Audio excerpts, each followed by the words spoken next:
আজকে আমি আমার পায়রার ঘরে চোরদের ধরতে এসেছি। এখন আমি বলবো সেই চোরগুলো কারা। চলো তাহলে যাই পায়রার ঘরে। এখন তার আগে তোমাদের আমি পায়রাগুলোকে দেখিয়ে দিই। পায়রাগুলোকে আমি আমার খাঁচার মধ্যে ঢুকিয়ে রেখেছি। আমার সব পায়রাগুলো এখন খাঁচার ভেতরেই আছে। যারা পায়রা পোষো তারা জানো এগুলো কি জাতের পায়রা। এবার আমি আমার পায়রার ঘরে ঢুকে পড়ছি। এখন আমি আপনাদের দেখাবো সেই চোরগুলো কোথায়। এইবার দেখাই আপনাদের সেই চোরগুলোর আড্ডা। চোরগুলো ঠিক এই খোপের মধ্যেই আটকে থাকে আর লুকিয়ে থাকে, ঠিক মানুষ চলে গেলে বেরিয়ে আসে। এবার আপনাদের সেই চোরগুলোকে দেখাবো, এর পিছনে কোন কারণ রয়েছে সেটা আপনাদের জানাবো। এখন সেই চোরগুলোকে দেখাবো বলে এসেছি।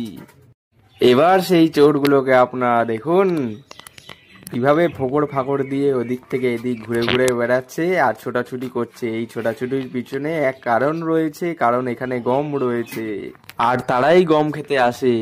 এদিকে আবার শালিক পাখি কিচিরমিচির আওয়াজ করছে, দেখতে খুবই সুন্দর লাগছে আর শুনতেও খুব ভালো লাগছে ভরা দুপুরে। ওয়েদারটাও দেখতে পাচ্ছেন একদম পরিষ্কার রয়েছে।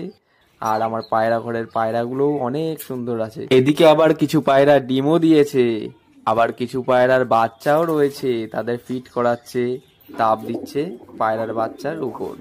সবশেষে আঁচড়টাকে দেখতে পেলাম কিন্তু ধরতে পেলাম না। এদিকে নটটা গরম হয়ে রয়েছে। আমি এখন চলে যাবো এই কাঠফাটা রোড থেকে নিচে ঘরের ভিতর। সবাই ভালো থাকবেন, সুস্থ থাকবেন, পায়রা সুস্থভাবে রাখবেন। টাটা।